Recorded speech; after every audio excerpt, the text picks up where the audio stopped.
तो कहानी की शुरुआत में हमें बताया जाता है कि आज से सदियों पहले दो महान जातियों के बीच इस दुनिया को पाने के लिए एक जंग छिड़ी थी। उनमें से एक थे मोर्टल्स यानी इंसान जिनकी जिंदगी बहुत छोटी होती है, और दूसरी ओर थे इमॉर्टल्स जिन तक मौत का साया भी कभी नहीं आता। और वह बहुत ही ज्यादा ताकतवर थे और इंसानों पर भारी पड़ रहे थे। मोर्टल्स और इमोर्टल्स के बीच होने वाला ये युद्ध सब कुछ तबाह किए जा रहा था, और इमॉर्टल्स बेहद ताकतवर होने की वजह से बहुत ही आसानी से काफी सारे इंसानों को मार रहे थे।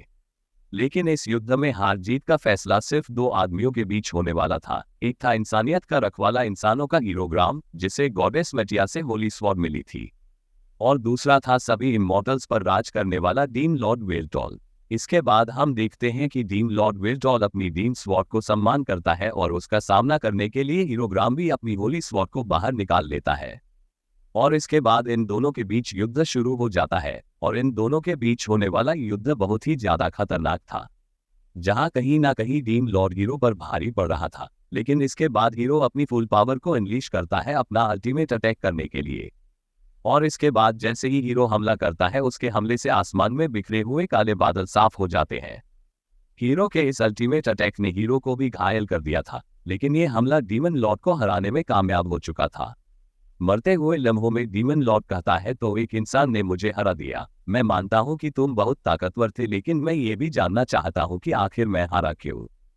तुम एक मोर्टल हो और मैं एक इमोर्टल, मुझ में ज्यादा ताकत थी, लेकिन फिर भी आखिर मैं क्यों हारा। हीरो कहता है, हमारे पास जिंदगी है, हम तुम्हारी तरह अमर नहीं है। हमारी मौत होना तय है, और शायद तुम्हारी नजरों में हमारा मरना हमें कमजोर बनाता हो, लेकिन हम इंसान हमेशा जिंदा रहने की कश्मकश में रहते हैं, और वह हर एक मुमकिन कोशिश करते हैं जिससे हम जिंदा रह सकें।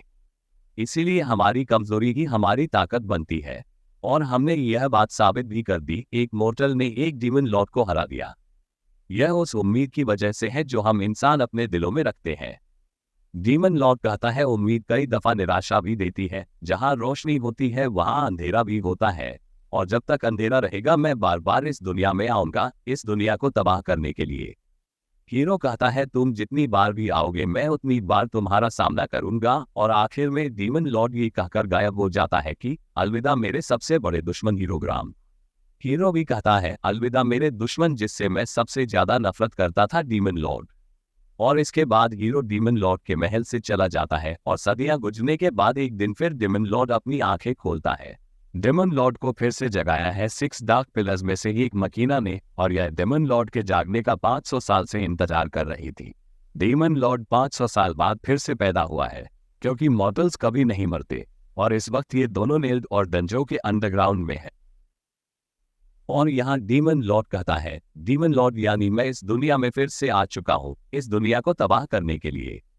लेकिन तभी मकीना बताती है कि जिस दुनिया पर ये लोग राज करने वाले थे वह पहले ही खत्म हो चुकी है। हमें पता चलता है कि आज से 80 साल पहले इनकी दुनिया एलनीथ और दूसरी डायमेंशन से आई हुई एक और दुनिया अर्थ आपस में टकराने की वजह से एक दूसरे के साथ फ्यूज हो गई। इस हादसे को फैंटेंट नाम दिया गया। लेकिन इस फ्यूजन की वजह से बहुत सारे बदलाव आए। शुरुआत के 3 सालों में ही लगभग 90% पॉपुलेशन खत्म हो गई, और गवर्नमेंट ने अपनी सारी ताकत खो दी। इसके बाद हर एक सिटी ने स्वतंत्र होकर अपना खुद का एक सिटी स्टेट बना लिया। लेकिन इसके बाद 2 बहुत बड़े युद्ध हुए, और उनसे भी बहुत तबाही मची। दूसरी डायमेंशन से आई वह दुनिया अर्थ, उसकी टेक्नोलॉजी बहुत ही ज्यादा एडवांस थी, और हमारी दुनिया में जादू ही सब कुछ था। दोनों दुनियाओं के एक साथ फ्यूज होने की वजह से एक बहुत बड़ी एडवांसमेंट हुई। इस वक्त फ्यूज्ड एरा चल रहा है, साल 2099 का। इस नई टेक्नोलॉजी से भरी दुनिया को देख डीमन लॉर्ड भी हैरान रह जाता है। डीमन लॉर्ड इस नई दुनिया को देखकर इतना ज्यादा हैरान था कि वह एक आदमी से टकराने ही वाला था कि तभी माकीना ने डीमन लॉर्ड को संभाला, लेकिन वह खुद उस आदमी से टकरा जाती है। यह देखकर डीमन लॉर्ड कहता है, क्या उस आदमी को पता नहीं कि वह 6 डार्क पिलर्स में से एक के सामने खड़ा हुआ था। मुझे लगता है कि मुझे इन बेवकूफ इंसानों को इनकी औकात दिखानी होगी। इसके बाद डीमन लॉर्ड आसमान की ओर अपने एक एल्स्टूरा नाम के स्पेल का उपयोग करता है। इस स्पेल की वजह से कुछ देर के लिए ही सही, लेकिन आसमान के काले बादल दूर हो जाते हैं। लेकिन डीमन लॉर्ड के ऐसा करने के बावजूद भी वहां के लोगों को कोई फर्क नहीं पड़ता। दरअसल इस सिटी के अंदर इस तरह के ग्रैंड मैजिक का उपयोग करना मना है। इसीलिए पुलिस के आने से पहले माकी डीमन लॉर्ड को वहां से ले जाती है। भीड़ से गुजरते वक्त डीमन लॉर्ड के बगल में से कोई शख्स गुजरता है जिसे डीमन लॉर्ड उस वक्त तो पहचान नहीं पाता। इसके बाद माँ की बताती है कि डीमन लॉर्ड की मौत के बाद इमॉर्टल्स मॉर्टल्स के साथ मिलकर बिना किसी झगड़े के रहने लगे। लेकिन आज से 80 साल पहले जब दोनों दुनियाओं के बीच फ्यूजन हुआ तब कुछ बहुत बड़े बदलाव आए। इसके बाद बड़ी बड़ी इंडस्ट्रीज ने इमॉर्टल्स का शिकार करना शुरू कर दिया। लोग इमॉर्टल्स को खतरनाक क्रिएचर समझने लगे। इसलिए यह तय किया गया कि इमॉर्टल्स को खत्म कर दिया जाएगा और इमॉर्टल्स को खत्म करने के लिए एंटी इमॉर्टल वेपन्स बनाए गए। डीमन लॉर्ड पूछता है, 6 डार्क पिलर्स के साथ क्या हुआ? मकेना बताती है, द मोनफुल फर्मामेंट सिल वाद द ब्लैक ड्रैगन रालशन द ब्लू स्टॉर्म, इनके बारे में हमें कुछ नहीं पता और जनरल द कार्मिक स्वॉर्ड ने दुश्मन के साथ अकेले लड़ाई की ताकि मैं वहां से बचकर भाग सकूं, क्योंकि सिर्फ मैं और रालशन ही आपको फिर से पुनर्जन्म देने के तरीके के बारे में जानते थे। शायद उस लड़ाई में जनरल मारा गया। डीमन लॉर्ड पूछता है, वैसे मार्कस द ब्लडी आज कहाँ है?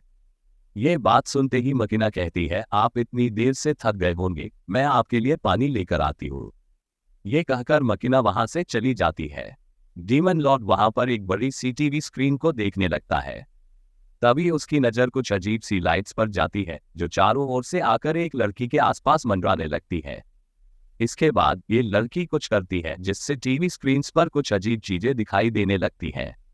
दरअसल इस लड़की ने टीवी सिस्टम को हैक कर लिया था और ऐसा करके वह बहुत खुश होती है और वहां से जाने लगती है। लेकिन तभी डीमन लॉर्ड आकर उससे पूछता है, यह अभी अभी तुमने किया है ना? मैंने तुम्हारे आसपास उन अजीब सी लाइट्स को मंडराते हुए देखा। वह लड़की कहती है, क्या तुमने उन्हें देखा? लेकिन यह नामुमकिन है, तुम कौन हो? वह कहता है, डीमन लॉर्ड वेल्टॉल, और तुमने इन प्रोजेक्शंस को इतनी आसानी से बदल लिया, तुम जरूर कोई एक्सपर्ट हो।